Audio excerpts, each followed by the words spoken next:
Hello friends, welcome to my YouTube channel study quickers. आज हम पढ़ने वाले हैं basic of grammar. Basic of grammar की हर एक चीज़ पढ़ेंगे जो हमारे लिए ज़रूरी है।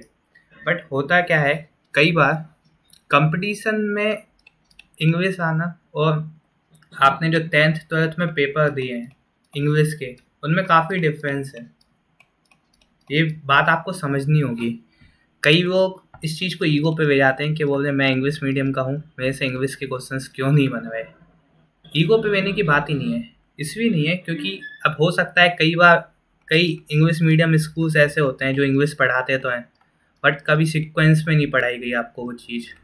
आपको सीक्वेंस में नहीं पढ़ाई गई तो आपके दिमाग के अंदर एक माइंड मैप नहीं बना, जिसके अकॉर्डिंग क्या होता है, कई बार आप पहचान नहीं पाते यहाँ पे कौन सा आर्टिकल लगेगा, प्रीपोजिशन के बाद कौन सा नाउन आएगा, प्रोनाउन आएगा, या कौन सा इसमें जीवेंट है, या ये सब चीज़ें पहचानने में काफ़ी प्रॉब्लम हो जाती है। तो इसके टाइम मिक्सअप हो जाती हैं चीज़ें दिमाग के अंदर हमारे। तो उस चीज़ को दूर करने के लिए आपको सबसे पहले बेसिक्स ऑफ ग्रामर क्लियर होनी चाहिए। आप पार्ट्स ऑफ स्पीच पढ़ोगे, पर अगर आपको सेंटेंस के अंदर ये नहीं पता ना कि पार्ट्स ऑफ स्पीच कौन सा है, सेंटेंस जैसे मैंने आपके अंदर लिख दिया यहाँ पे, Ram is going to market. अभी ये सबको पता है, सबने टेंस सीखे हुए हैं कि ये प्रेजेंट कंटिन्यूअस का टेंस है। सबको पता है कि ये सब्जेक्ट है आपका, ये आपकी हेल्पिंग वर्ब है, ये आपकी मेन वर्ब है, या कुछ लोग इसको आपकी वर्ब की फोर्थ फॉर्म भी बोलते हैं। ठीक है, ये आपका ऑब्जेक्ट हो गया।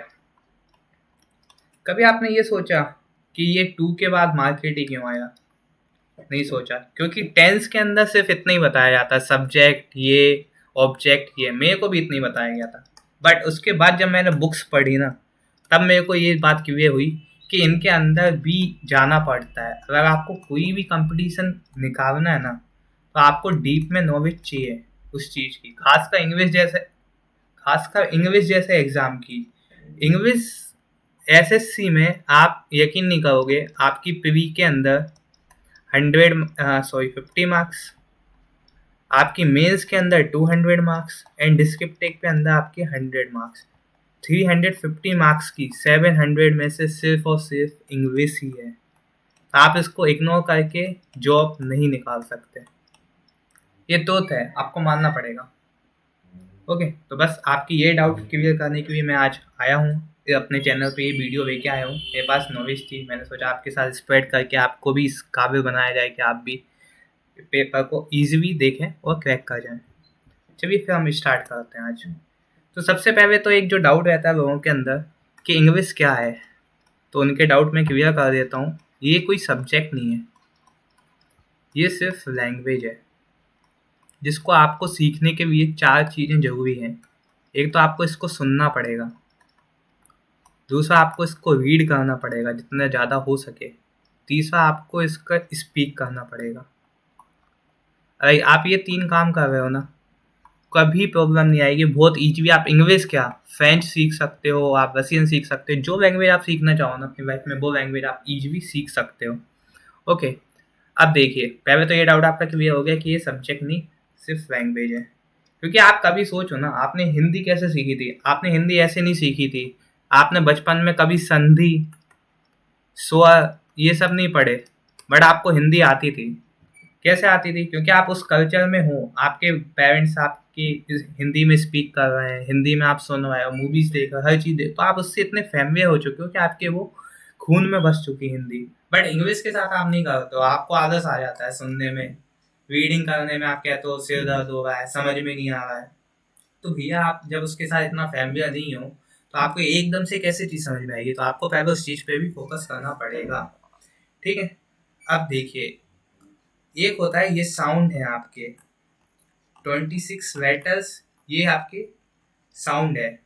तो एक बार सीरियल में इसी पे एक क्वेश्चन आया था कि उस क्वेश्चन में ये था अल्फाबेट, वो एक जगह लिखा हुआ था अल्फाबेट्स। मैक्सिमम बच्चे ये सही करके आए अल्फाबेट्स, जबकि उसका सही आंसर ये था। क्यों था? देखिए, ये जो अल्फाबेट है ना, इसका मतलब ही है कि इसके अंदर 26 लेटर्स को ना काउंट किया जा चुका है ऑलरेडी, तो हम इसमें एस क्यों लगाएंगे, क्यों इसको प्लूरल बनाया जाए जब उसके अंदर वो चीज़ आ ही चुकी है जो हमें बताना है।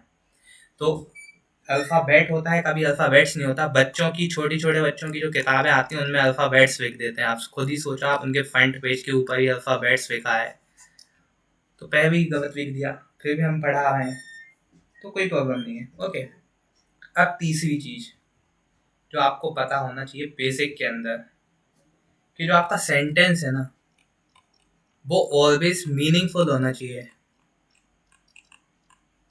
अगर वो मीनिंगफुल नहीं है ना, तो वो कोई सेंटेंस नहीं कहलाएगा। जैसे फॉर एग्जाम्पल मैंने लिख दिया राम एंड श्याम, और यहाँ पे लिख दिया कहीं पे कोई। अब इस चीज को आप पढ़ के बता सकते हो क्या क्या होगा? नहीं बता सकते। बहुत सारी इंफॉर्मेशन को हाइड कर दिया गया या फिर लिखा नहीं गया है। तो अब आप खुद सोचो, ये इस चीज को आप क्या बोलोगे? इसको बोला जाता है फ्रेज। और एक होता है आपका क्लोज, जो आपका प्रोनाउन में जाके कंसीडर, मैं बताऊंगा आपको क्या होता है, या फिर आपका कंडीशनल सेंटेंस के क्वेश्चंस होते हैं उनमें जाके ये चीज हेल्प करती है। बट आप ऐसा समझिए कि दो टाइप के होते हैं, एक सबऑर्डिनेट क्लोज होता है आपका, और एक फाइनल क्लोज होता है, जो मेन क्लोज भी कहते हैं इसको। अभी आप सिर्फ इतना दिमाग में रख लीजिए, इससे आगे का मैं आपको आगे की वीडियो में बता दूंगा, बट मैंने आपको ये क्लियर कर दिया कि फेज क्या होता है और क्लोज क्या होता है।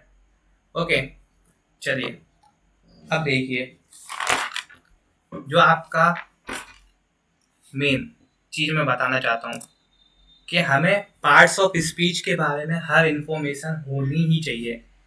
मिनिमम से मिनिमम हमें अलग एक सेंटेंस के अंदर ये पहचानना आता है कि ये नाउन है, ये प्रोनाउन है, ये एडजेक्टिव है, वर्ब है, आर्टिकल्स है, प्रीपोजिशन है, कंजक्शंस है। अब बहुत से सोच रहे होंगे इसमें मैंने इंटरजेक्शन क्यों नहीं लिखा।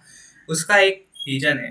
ये जितनी भी चीजें मैं आपको बताने वाला हूँ ना, ये एक तो सबसे ज्यादा इंपॉर्टेंट यही पूछी जाती है, पहली चीज इसलिए नहीं लिखा। और दूसरी चीज ये है, आज जो मैं आपको सेंटेंस समझाऊंगा ना, वो आपको एक, जैसे आपने वो मूवी देखी है, कौन सी, बाहुबली देखी होगी, उसमें राज्य होता है, माहेश्वती राज्य होता है, वैसे समझाऊंगा। आपके दिमाग में ये चीज क्लियर कर दूंगा कि यहाँ पे नाउन ही क्यों आया, यहाँ पे नाउन ही क्यों आया, यहाँ पे नाउन की जगह पे प्रोनाउन ही क्यों आया, और दूसरा एडजेक्टिव क्यों नहीं आया, वर्ब क्यों नहीं आया, आर्टिकल्स क्यों नहीं आए। ये चीज मैं आपको बहुत अच्छे से क्लियर कर दूंगा आज, बस आप बने रहो। देखिए, बट इस चीज को कंसीडर करने के लिए आपको इसका फॉर्मूला पता है। सब्जेक्ट होता है, वर्ब होती है, एंड ऑब्जेक्ट होता है। ओके, अब देखिए, मेरी दो तीन चीजें समझिए। जो टर्मिनोलॉजी मैंने इनको दी है, आपको इनके अकॉर्डिंग ही समझना है। आपके दिमाग में इस तरह सेट हो जाएंगे कि आप भूलना चाहोगे ना तो भी नहीं भूलोगे। एक बार देख लो आप बस। इसको मैं कंसीडर करता हूँ राजा, प्रोनाउन को मैं कंसीडर करता हूँ राजकुमार, एडजेक्टिव को मैं कंसीडर करता हूँ आपका मंत्री। ये कंसेप्ट आप सही में एक बार सीख लो। आपको मजा ना आ जाए तो आप कहना सेनापति। और आपको अगर वीडियो अच्छी लगे, कोई कंप्लीट करना है, तो कमेंट्स जरूर करना, कुछ और इम्प्रूवमेंट करना हो, या फिर आप कमेंट्स करते हो तो हम लोग मोटिवेट होते हैं। एडवर्ब होते हैं आपके सैनिक, आर्टिकल्स होते हैं आपके छोटे मंत्री, जो प्रीपोजिशन है ये है आपकी आम जनता, एंड जो कंजक्शंस हैं आपके, ये होते हैं आपके क्या, ये होते हैं आपके संदेशक, जो एक राज्य से दूसरे राज्य में नहीं जाते हैं, जिनको दूत भी कहते हैं, ये वही होते हैं। अब देखिए, अब मैं आपको एक बचपन में आपने डेफिनेशन पढ़ी होगी, वो आपको बहुत अच्छे से क्लियर कर दूंगा। बट उससे पहले मैं आपको कुछ बताना चाहता हूँ। आपको ये तो पता है ना नाउन होता क्या है, आप प्रेस जो भी उनके नाम होते हैं वो सब आपने पढ़ रखा होगा, बट ऐसा नहीं होता। इस दुनिया में जितनी भी चीज़ें हैं ना, सारी नाउन है। जिस चीज़ को आपने नाम दे दिया ना, वो हर चीज़ नाउन है। फॉर एग्जाम्पल, अभी आप अपने रूम में बैठ के, आपके हाथ में मोबाइल है जिस पे आप ये वीडियो देख रहे हो, ये आपने मानो LG का मोबाइल है, सैमसंग का मोबाइल है, या कोई भी कंपनी का मोबाइल है आपके पास अच्छी, तो आप वो देख रहे हैं, तो आपने उसको नाम दिया, ये नाउन हो गया। आप खुद बैठे हो, आप भी नाउन हो। आप ये चार दीवारों के अंदर बैठे हो ना, इस रूम का भी कुछ होगा ना, ये भी नाउन हो गया। अब ये जो आपका प्लॉट बना हुआ है ना पूरा घर, इसका भी कोई नाम होगा, लोग अपने अपने पसंद के नाम देते हैं, तो ये भी नाउन हो गया। अब आपका जो ये प्लॉट होगा ना, ये किसी कॉलोनी के अंदर होगा, उस कॉलोनी का भी तो नाम होगा ना। जैसे जहाँ पे मैं रहता हूँ वहाँ पे राजीव नगर है, तो राजीव नगर एक जगह का नाम हो गया।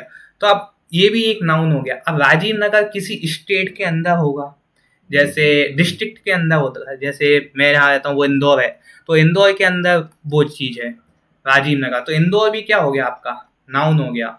अब जैसे इंदौर किसके अंदर है आपका, एमपी के अंदर है, आपने स्टेट का नाम दे दिया मध्य प्रदेश, वो भी आपका नाउन हो गया। मध्य प्रदेश आपका इंडिया के अंदर है, उसको आपने नाम दिया, वो भी नाउन है। इंडिया हमारे वर्ल्ड में है, हमने इंडिया नाम दिया, बर्ड को एक नाम दिया, वो भी नाउन हो गया। ऐसे ही आप चलते चले जाओ, आपने अर्थ का नाम दिया, अर्थ को नाम दिया, ये भी आपका नाउन है। हर एक चीज जिसको आप नाम दे सको वो सब चीज नाउन है।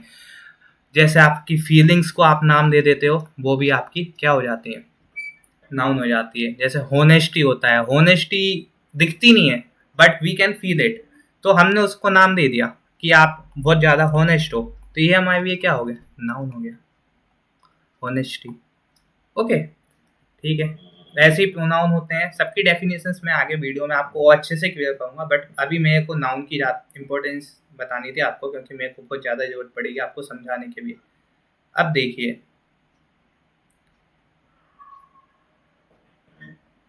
ये जो आपका सब्जेक्ट है ना, ये होता है डूअर, जो काम करता है। और ये जो आपका ऑब्जेक्ट है ना, ये होता है आपका रिसीवर ऑफ एक्शन, जो एक्शन को रिसीव करता है। ओके, अभी आपने ये डेफिनेशन पढ़ी ना नाउन की, नाउन नेम होता है।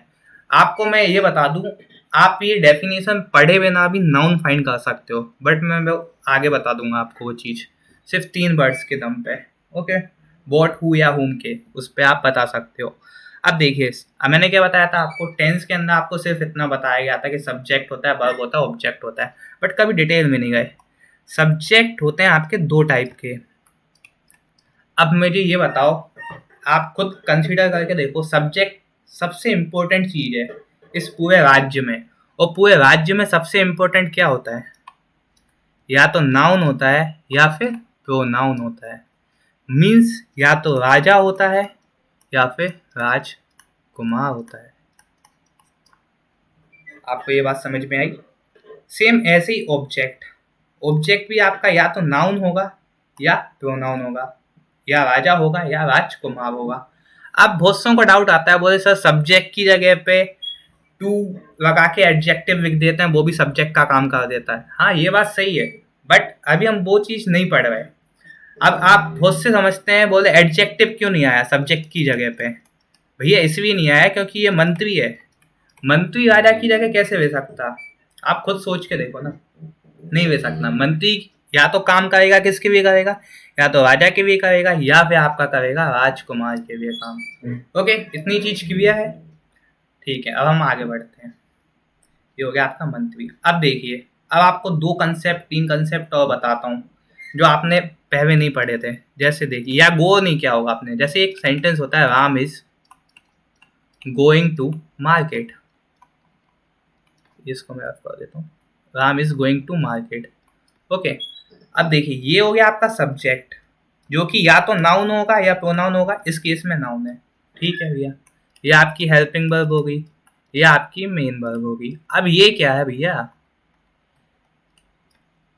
ये है आपके प्रीपोजिशंस, ये क्या है आपका ऑब्जेक्ट। तो 3 चीजें आप हमेशा याद रखना कि जब भी एडजेक्टिव आएगा ये हमेशा नाउन के भी आएगा। मीन्स जो आपका मंत्री है ना, वो हमेशा राजा के लिए काम करेगा। Got it? सेकेंड चीज, जो आपके प्रीपोजिशंस होते हैं, मीन्स आम जनता, आम जनता जो होती है ना, वो हमेशा अपने आगे ऑब्जेक्ट देती है। मतलब आम जनता किसके लिए काम करेगी, या तो राजा के लिए काम करेगी या राजकुमार के लिए काम करेगी। एक पॉइंट, दूसरा पॉइंट और तीसरा पॉइंट, जो आपके एडजेक्टिव हो गए, आपके आर्टिकल्स। हाँ, तीसरी चीज होती है आपकी आर्टिकल्स। जो आपके आर्टिकल्स आते हैं ना, छोटे मंत्री, ये भी नाउन के भी आते हैं। मीन्स इनके आगे हमेशा राजा आएगा या राजकुमार आएगा, ये हमेशा। आपने पढ़ा होगा ना, आर्टिकल्स किसके भी आते हैं, नाउन के भी आते हैं। जब सिंगुलर नाउन होता है तो ए या एन आता है, या फिर जब स्पेसिफिक हो जाता है तो उसके लिए द आता है। ये वही कंसेप्ट है। अब देखो, आपको एक चीज क्लियर करता हूँ, और सेंटेंस के थ्रू मैं आपको क्लियर करता हूँ, बट आप ये भी इसका वो ले लेना आप एक बार स्क्रीनशॉट, जो मैंने आपको यहाँ पे पढ़ाया था, आपको बहुत सी चीज़ें क्लियर हो जाएंगी इसके अंदर। ओके, अब देखो, आपने एक डेफिनेशन पढ़ी थी ना बचपन में कि प्रोनाउन क्या होता है। पहली चीज तो आप ये समझ लो प्रोनाउन यूज क्यों करते हैं। जैसे Ram is eating and Ram is playing. English के अंदर ऐसा बोला गया कि हम जितना ज़्यादा रिपीटेशन कम करेंगे ना उतना बेटर है, इसलिए फिर इंट्रोड्यूस किए गए हमारे लिए प्रोनाउन। सिंपल सी चीज़ है, इसलिए इस वर्ड को काट के यहाँ पे ही लिखा गया, Ram is eating and he is playing. Okay, तो अब यहाँ से डेफिनेशन क्या बनती है जो हम बचपन में पढ़ते थे, a word which used in place of noun is called as pronoun. कभी समझ में नहीं आई, आज शायद आपको आ गई होगी समझ में कि ये है राजा, और हमें राजा ही को रिप्लेस करना था। तो इनमें इन पार्ट्स ऑफ स्पीच में और किसी के पास इतनी दम है जो इस चीज को रिप्लेस कर सके, वो है सिर्फ इसका बेटा राजकुमार, मीन्स प्रोनाउन। इसलिए ही सिर्फ नाउन की जगह पे राजकुमार मीन्स प्रोनाउन का यूज कर सकते हैं और किसी वर्ड का यूज नहीं कर सकते, क्योंकि वो सब क्या है, इससे नीचे पोजीशन पे है। कोई मंत्री है, कोई सेनापति है, कोई सैनिक है, छोटे मंत्री है, आम जनता है, संदेशक है, but no one is equal to noun. That's why we use pronoun in place of a noun. Okay, clear? ठीक है, चलिए आगे बढ़ते हैं। ये आपका सेंटेंस का स्ट्रक्चर जो मैंने आपको समझा दिया, या तो नाउन होगा या प्रोनाउन होगा। ये होती है आपकी ऑब्जेक्ट और ये आता है आपका वर्ब। अब देखिए आगे इनको और डिटेल में करते हैं अपन। सब्जेक्ट, सब्जेक्ट के अंदर या तो नाउन आएगा या प्रोनाउन होगा। ये चीज मैं बार बार रिपीट क्यों कर रहा है, ये आपके दिमाग में घुस जानी चाहिए, ये चीज अच्छे से सेट हो जानी चाहिए कि सब्जेक्ट की जगह पे हमेशा नाउन या प्रोनाउन ही आएगा, उसके अलावा कोई दूसरा वर्ड नहीं आएगा। अब कुछ लोग बोल रहे होंगे सर ये reading is a good habit, sir इसमें रीडिंग तो सर रीड मैंने पढ़ा था सर, बचपन से पढ़ता आ हूँ, ये वर्ब है सर। भैया हम भी बोल रहे हैं ये वर्ब है, बट आपने ये तो नोटिस नहीं किया ना इसमें आईएनजी भी लग गया। ये जीवेंट फॉर्म है, जब भी वर्ब के अंदर आप आईएनजी का फॉर्म लगा के यूज करते हो तो it acts as a noun. That's why we are using reading word in the place of a subject. अब आपको समझ में आई, ये इस टाइम पे तो सेनापति था, बट इसका प्रमोशन होके यहाँ पे क्या बना दिया गया है, राजा, इसलिए हम इसका यहाँ पे यूज कर रहे हैं। ये आपका शायद बुक रीडिंग बोलते नहीं है, रनिंग, रन तो वर्ब होती है, फिर रनिंग को हम सब्जेक्ट की तरह क्यों यूज करते हैं, इसलिए यूज करते हैं। ओके, प्रेजेंट पार्टिसिपल्स होते हैं वो मैं आपको बता दूंगा। अब देखिए सब्जेक्ट आपका हो गया क्लियर, नाउन होता है या प्रोनाउन होता है, और नाउन की जगह पे सिर्फ हम प्रोनाउन का यूज कर सकते हैं और किसी चीज का यूज नहीं कर सकते हैं। ओके ठीक है, अब आगे बढ़ते हैं। वर्ब पढ़ो आप। वर्ब को मैंने क्या बोला था, आपका सेनापति बोला था। ये बहुत सोच समझ के बोला गया है, ऐसे ही मत समझना। आपने एक टर्मिनोलॉजी पढ़ी है, सब्जेक्ट वर्ब एग्रीमेंट, अलग से चैप्टर बना के दिए गए हैं बुक्स में, जबकि ये चीज कुछ भी नहीं है अगर आप कभी ध्यान से देखोगे। बोलो क्यों, ये जो है ना ये यही है। जैसे आपका राम हो गया और इज हो गया, अब राम के साथ इज ही क्यों लगा। प्रेजेंट कंटिन्यूअस के अंदर we have 3 helping verbs, is, are and am, तो हमने उसको डिसाइड कर रखा है सॉरी, कि राम के साथ इज आएगा, आपका आई के साथ एम आएगा, या कोई भी प्लूरल होगा उसके साथ क्या आएगा, आर आएगा। ये कैसे डिसाइड हुआ, ये सब्जेक्ट वर्ब एग्रीमेंट था। ये हुआ कैसे था, आप इसकी स्टोरी सुनो आप। ये कौन है, ये है राजा, और ये कौन है आपका सेनापति है। ये सेनापति। अब मेरे को ये बात बताओ, सेनापति को राजा के अकॉर्डिंग चलना चाहिए या राजा को सेनापति के अकॉर्डिंग चलना चाहिए? बहुतों के दिमाग में आ होगा ऐसे कैसे हो गया सर, ये कैसे बोल रहे हो आप? देखिए ऐसा होता है, सेनापति को आप ज़्यादा पावर दोगे ना तो आपका पाकिस्तान जैसा हाल हो जाएगा। वहाँ की आर्मी राज करती है, वहाँ पे डेमोक्रेसी नाम की चीज़ नहीं बची। इसीलिए इंग्लिश के अंदर ये चीज़ बनाई गई कि जो सेनापति है ना वो हमेशा राम के मीन्स राजा के अकॉर्डिंग चलेगा। इसलिए चीज़ को बोला गया है सब्जेक्ट वर्ब एग्रीमेंट। अब यहाँ पे मैं बी लिख दूँ तो बी आर गोइंग आएगा ना, तो ये जो बदल रहा है ना, वर्ब बदल रही है ना, सेनापति बदल रहा है, वो राजा के अकॉर्डिंग बदल रहा है। राजा कभी सेनापति के अकॉर्डिंग नहीं बदलता। कभी आपने सुना वर्ब के अकॉर्डिंग सब्जेक्ट चेंज कर दिया हो?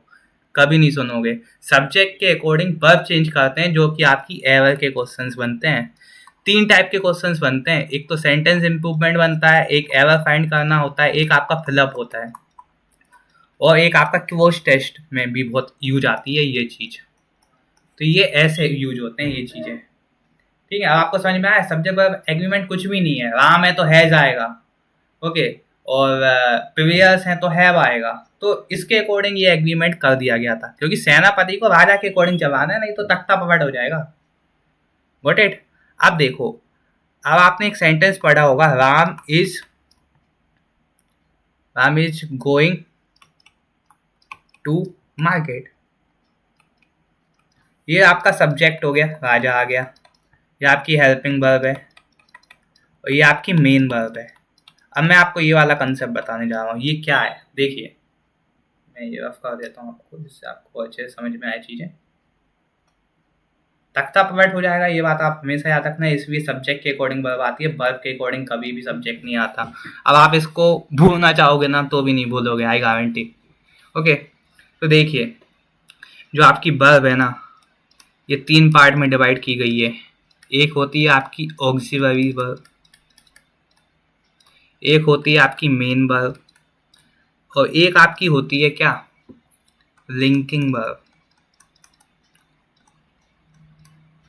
ये जो ऑक्सिलरी वर्ब होती है ना, ये होती है या तो बी के फॉर्म में होती है आपकी, या फिर आपके डू के फॉर्म में होती है, या फिर आपकी हैव के फॉर्म में होती है। ये मैं आपको टेंस में क्लियर कर दूंगा ये चीज़ कि बी, डू, हैव ये बेसिक फॉर्म्स हैं हर वर्ब की। ओके, अभी मैं से आपको बता रहा हूँ कि बी की फॉर्म जैसे आपकी होगी is, am, are, was, were. Do की हो गई आपकी डज, डिड, डन, और हैव की आपकी हो गई हैज, हैड। ओके, तो देखिए जो आपके, एक मिनट में पेन चेंज कर देता हूँ इससे आपको और अच्छे से समझा सकूँ आज। मेन वर्ब जो होती है ना, आपके 2 फॉर्म में आती है, या तो ट्रांजिटिव आती है या फिर आपकी इनट्रांजिटिव आती है। सर ये क्या होता है सर, ट्रांजिटिव क्या होती है, इनट्रांजिटिव क्या होती है? चलो मैं एक लाइन लिखता हूँ आगे, आप देखना क्या होती है। ये लिखा मैंने ऑब्जेक्ट, यहाँ पे ऑब्जेक्ट लिख के इसको काट दिया। सर समझ नहीं आया। देखिए ट्रांजिटिव जो होती है ना, वो अपने आगे हमेशा ऑब्जेक्ट लेती है। अब याद रखना, ऑब्जेक्ट या तो नाउन होगा या प्रोनाउन होगा, इसके अलावा कोई नहीं हो सकता। दूसरा होता है आपका इनट्रांजिटिव, ये अपने आगे कभी भी ऑब्जेक्ट नहीं लेता। आप देख लो भैया आप खुद ही, गोइंग है, इनट्रांजिटिव वर्ब है, इसलिए इसके आगे प्रीपोजिशन आ गया, उसके बाद इसका ऑब्जेक्ट आया है। इसके आगे डायरेक्ट ट्रांजिटिव अलग ये होती है ना, तो आगे इसके डायरेक्ट ऑब्जेक्ट आता। ओके, अब जैसे मैं आपको एक एग्जांपल बताता हूँ, जैसे he did not answer to my question. इसमें ये हो गया आपका सब्जेक्ट, ये आपका पास्ट इंडेफिनिट का सेंटेंस है, ये आपकी होगी हेल्पिंग वर्ब, और ये आपका हो गया मेन वर्ब। ये आपकी मेन वर्ब है ना, आंसर देना, ये आपकी ट्रांजिटिव है इस केस में। ये मैं आपको वर्ब के चैप्टर में बहुत अच्छे से क्लियर कर दूंगा, कौन सी ट्रांजिटिव बोलेंगे कौन सी नहीं बोलेंगे। कुछ फिक्स भी होती हैं, उनको भी बोला जाता है, तो आंसर उनमें से एक है। तो ये ट्रांजिटिव है, तो इसके आगे हम टू नहीं लगा सकते, कभी भी प्रीपोजिशन यूज ही नहीं कर सकते, क्योंकि इस वर्ब को ना अपने आगे ऑब्जेक्ट चाहिए। ऑब्जेक्ट क्या है, माई क्वेश्चन। तो यहाँ पे टू क्या हो गया, गलत हो गया, ये हो गया आपका एरर का क्वेश्चन। इसको 3 पार्ट में डिवाइड कर दिया जाएगा और आपसे पूछ लिया जाएगा कौन से पार्ट में एरर है, सेकंड पार्ट में एरर है। ऐसे क्वेश्चन बनते हैं। ओके, चलो आगे बढ़ते हैं। एक होती है आपकी लिंकिंग वर्ब। लिंकिंग वर्ब तो आप शायद नाम से ही समझ रहे होगे कि लिंक करने के काम में आती है चीज। जैसे देखो, एक मैं आपके सामने सेंटेंस लिख देता हूँ, 1 मिनट में इसको रफ कर दूँ। आप ये चीज हमेशा दिमाग में सेट करके रखना, सब्जेक्ट मीन्स नाउन या प्रोनाउन, ऑब्जेक्ट मीन्स भी नाउन या प्रोनाउन, और वर्ब जो होती है ना वो आपकी 3 पार्ट में डिवाइड की गई। अब देखो इसका नाम हेल्पिंग वर्ब क्यों बोला गया था उसको, क्योंकि वो जो मेन वर्ब है ना उसकी हेल्प करती है, इसलिए इसका नाम हेल्पिंग वर्ब बोला गया था। दैट्स इट, ठीक है। अब देखो एक जैसे मैं आपके सामने ये एग्जांपल लिख दूं, इट इज मी, बहुत सुना होगा example, it is me who is responsible for your success, for your success. अब जो यहाँ पे इट इज है ना, ये मी गलत हो गया। कैसे हो गया गलत, देखिए इसकी जगह पे आएगा आई, क्योंकि यहाँ पे जो इज है ना ये आपका वर्ब कभी है विंकिंग वर्ब की तरह। एक इजी तरीका बताता हूँ फाइंड करने का कि कैसे आप पहचानोगे कि विंकिंग वर्ब कौन सी है। इसकी जगह ना इक्वल्स टू लगा के देख लेना कभी भी। इट इक्वल्स टू मी सही है या इट इक्वल्स टू आई सही है, ये सही है। मी क्या होता है, आई का ऑब्जेक्टिव केस होता है। हमें यहाँ पे क्या चाहिए, सब्जेक्टिव केस चाहिए, इसलिए इट इक्वल्स टू आई आया, ना कि इट इक्वल्स टू मी आया, क्योंकि ये क्या है, सब्जेक्टिव केस है ना। सब्जेक्टिव केस को विंकिंग वर्ब के थ्रू जोड़ोगे, मतलब इक्वल कब करोगे, जब वो दूसरा वाला भी सब्जेक्टिव केस हो ना कि ऑब्जेक्टिव केस हो, इसलिए ये गलत हो जाता है। It is me, it is I सही होता है।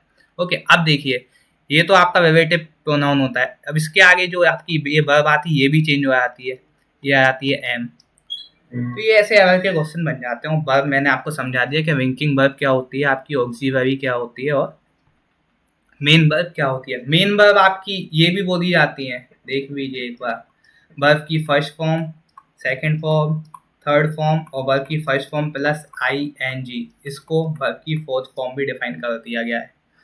जैसे ये हो गई आपकी डज, ये हो गई आपका डिड, ये हो गई आपकी डन, ये हो गई आपकी डूइंग।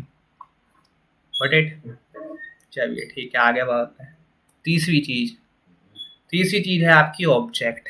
देखिए इस पे क्वेश्चन बनता है कि ये नाउन है कि प्रोनाउन है, पहले तो आप इससे पहचान जाओगे। दूसरी चीज, ये आपको वर्ब के आगे, आप जैसे ट्रांजिटिव वर्ब आ गई तो आपको ऑब्जेक्ट चाहिए।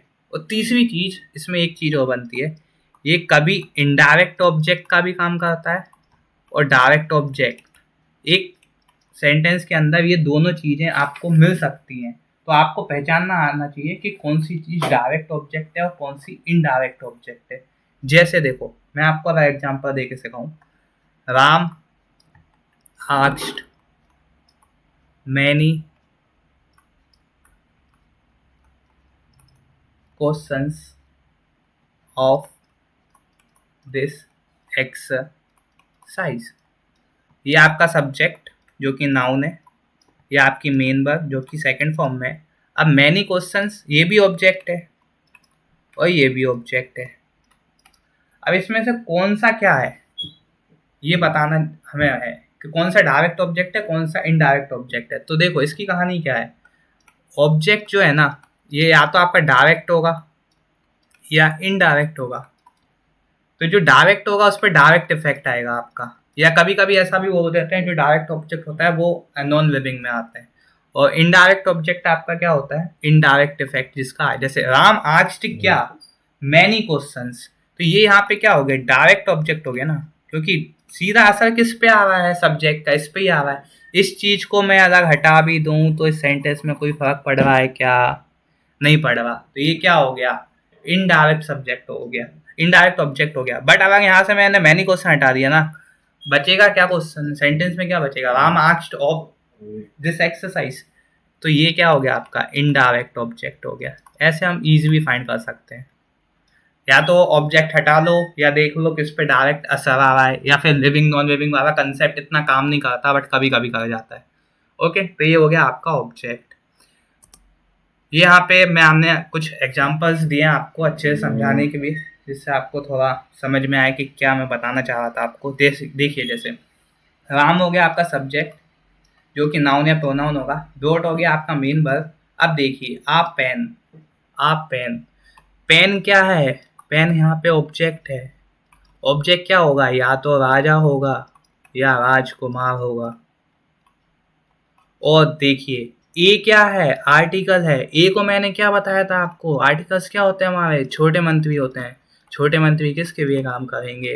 राजा या राजकुमार के लिए काम करेंगे। इसलिए इससे पहले ही छोटे मंत्री जी आ गए और पेन को क्वालिफाई कर गए। तो ये स्टेटमेंट कभी मत भूलना कि एडजेक्टिव नाउन को क्वालिफाई करता है, आर्टिकल्स भी नाउन को क्वालिफाई करते हैं, प्रीपोजिशंस के आगे ऑब्जेक्ट आता है। ये बहुत इंपॉर्टेंट चीज़ है। सेम ऐसे ही तरुण सब्जेक्ट है, मेन वर्ब, और ये आपका अवीन। अब कोड जो होती है ना, ये ट्रांजिटिव वर्ब होती है, इसलिए इसके आगे डायरेक्ट ऑब्जेक्ट वेविया। ओके, जैसे मैरिड वाला आपने सुना होगा, Sita married Ram. Married to नहीं आता कभी भी। मैरिड टू अगर आपको लाना है ना, तो आपको पैसिव में सेंटेंस को यूज करना होता है। बट यहाँ पे हम एक्टिव में कभी भी मैरिड टू नहीं आता, क्योंकि ये जो मैरिड है ना, ये ट्रांजिटिव वर्ब है, या आगे अपने प्रीपोजिशन वे ही नहीं सकती है। ओके, अब देखिए, honesty is the best policy. अब देखो, आप सबसे अच्छी चीज, सबसे बढ़िया सेंटेंस है ये इसका। कैसे? देखिए, honesty is the best policy. आपको जो पुराने कंसेप्ट सिखाए ना, पूरे काम में लेंगे। देखिए, राजा आ गया, होनेस्टी, ये आपका क्या आ गया? ये यहाँ पे अगर आप देखोगे ना, तो लिंकिंग वर्ब का काम कर रही है। ये हो गया आपका पूरा।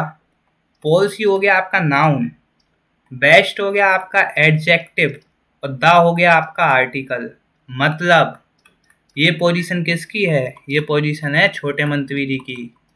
ये पोजीशन किसकी है? ये पोजीशन है आपके मंत्री जी की। और ये पोजीशन किसकी है? राजा की। इसलिए कभी भी आर्टिकल एडजेक्टिव के बाद में नहीं आता। कभी भी ये लिखा हुआ नहीं मिलेगा कि honesty is best the policy. Always यही लिखा मिलेगा कि honesty is the best policy, क्योंकि ये टर्मिनोलॉजी मैंने ऐसे डिसाइड मतलब बनाई है कि आपको समझ में आएगा, कभी आप कंफ्यूजन नहीं हो कि कहाँ पे क्या आएगा। देखो, छोटे मंत्री किसको क्वालिफाई करेंगे? मंत्री को। और बेस्ट पॉलिसी, पॉलिसी क्या है? राजा।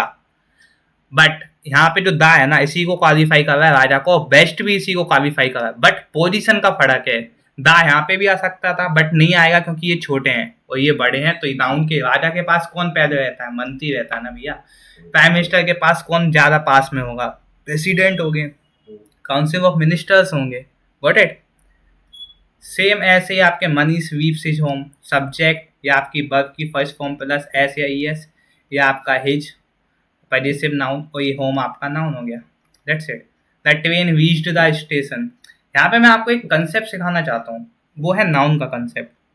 नाउन हमेशा बॉट, हु या हुम का आंसर देता है। अब देखिए, अगर मैं यहाँ पे लिख दूँ what, what weaves his home, answer मिल रहा है, तो ये नाउन हो गया। ठीक है, अगर मैं इसको हटा दूँ, बॉट मनीष वीव्स, क्या है? मनीष वीव्स बॉट, बॉट आ गया ना, तो बॉट का आंसर मिल रहा है ना, तो ये भी नाउन हो गया। That's it. अब पहचानना हो तो ये इससे बेस्ट तरीका कोई नहीं है। जैसे देखिए, the train reached the station. अब मैं गारंटी देता हूँ ना, जितने भी यहाँ बैठे हो ना, सबके सब इसको भी नाउन बोलोगे, इसको मेन वर्ब बोलोगे, जितने भी मेरे वीडियो देख रहे हैं, और इसको आप बोलोगे नाउन। गारंटी बोलता हूँ। अब मैं आपकी गलत कर देता हूँ ये प्रूफ। कैसे? देखो, the train reached the station, what reached the station, answer मिल गया बॉट का, तो ये तो हो गया नाउन। ठीक है, द ट्रेन रीच्ड। अब इन तीनों में से कोई भी ऑप्शन क्लिक हो रहा है क्या? Bought. The train reached bought गलत है। द ट्रेन रीच्ड हु गलत है। द ट्रेन रीच्ड हुम गलत है। द ट्रेन रीच्ड, ये आंसर दे रहा है भेड़ का, तो यहाँ पे ये नाउन नहीं है। ये मैं आपको समझाना चाह रहा था। ओके, जो इन तीन वर्ड्स का आंसर देते हैं ना, बॉट, हु या हुम का, सिर्फ वही नाउन होते हैं। That's it. Okay, Sneha bent home, घर चली गई अपने। अब आपको बहुत से, अब ये मैं आपको कभी और दूसरी वीडियो में बता दूंगा कि होम या हाउस में क्या डिफरेंस होता है। Okay, Ram asked many questions of this exercise, ये मैंने आपको बता ही दिया, डायरेक्ट ऑब्जेक्ट इनडायरेक्ट ऑब्जेक्ट के उसमें था। ओके, चलिए आगे बढ़ते हैं।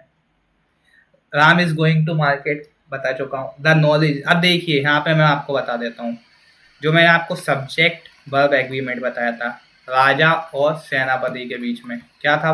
द नॉलेज क्या है? नाउन है। ऑफ क्या है? प्रीपोजिशन है। प्रीपोजिशन के आगे आपका क्या आ गया? एटलीस्ट आपका एडजेक्टिव का काम करेगा और टू सब्जेक्ट आपका नाउन का काम करेगा। तो प्रीपोजिशन के आगे क्या आता है? ऑब्जेक्ट आता है। ऑब्जेक्टिव के साथ है वो नाउन या प्रोनाउन होता है, और उसको कौन क्वालिफाई कर सकता है? एडजेक्टिव कर सकता है, तो हमने लिख दिया। अब ये जो आर है ना, ये कैसे लिख दिया मैंने, बताओ? द नॉलेज, जब यहाँ पे सब्जेक्ट है, आर यहाँ पे कैसे आएगा? यहाँ पे एज आएगा ना भैया। यही तो एरर होती हैं, यही तो पहचानना होता है। तो यही तो, राजा के अकॉर्डिंग सेनापति आएगा हमेशा, कभी भी सेनापति के अकॉर्डिंग राजा नहीं आएगा। अगर इसमें अलग वर्ब के अकॉर्डिंग सब्जेक्ट आता ना, तो यहाँ पे तो आ भी रहता हो, यहाँ पे द नॉलेजेस हो जाता, बट वो गलत है। राजा इज द सुपीरियर, उसके ऊपर कोई नहीं है, तो हमें उसी की बात माननी पड़ेगी। जैसे देखिए, द रिक्वेस्ट, ये हो गया हमारा सब्जेक्ट। बाकी सब क्या है? ये प्रीपोजिशन है, इसका ऑब्जेक्ट है। ये प्रीपोजिशन है, ये इसका ऑब्जेक्ट है। ये प्रीपोजिशन है, ये इसका ऑब्जेक्ट है। ये प्रीपोजिशन है, ये इसके ऑब्जेक्ट है। ये आ गया हैज। हैज क्या सही है? हाँ सही है, क्योंकि यहाँ पे रिक्वेस्ट है ना। अगर यहाँ पे रिक्वेस्ट हो जाता तो यहाँ पे हैव बीन कंसिडर्ड हो जाता। ठीक है, तो ऐसे आपको पहचानना भी आना चाहिए। आप न्यूज़पेपर में कभी हेडलाइंस वगैरह पढ़ते हो, हाँ, न्यूज़पेपर की हेडलाइंस हमेशा प्रेजेंट इंडेफिनिट में होती हैं। कभी भी आप हेडलाइंस पढ़ते हो ना, तो आप हमेशा चेक करना, ये ऐसे ही लिखे रहते हैं सेंटेंसेस, क्योंकि उनके बीच में ये प्रीपोजिशंस लगा के ऑब्जेक्ट आते जाते हैं, बट मेन सब्जेक्ट को आपको ढूंढना होता है क्वेश्चन में कौन सा है, उसके अकॉर्डिंग ही आपका वर्ब आएगा, मतलब सेनापति आएगा। जैसे Ram killed a snake, subject main verb, ये आपका आर्टिकल, ये आपका नाउन हो गया। बट आप बिग स्नेक, छोटे मंत्री, बड़े मंत्री, उसके बाद आपका आया नाउन। तो मेरा कंसेप्ट ये था, आपको मैं बता देता हूँ एक बार,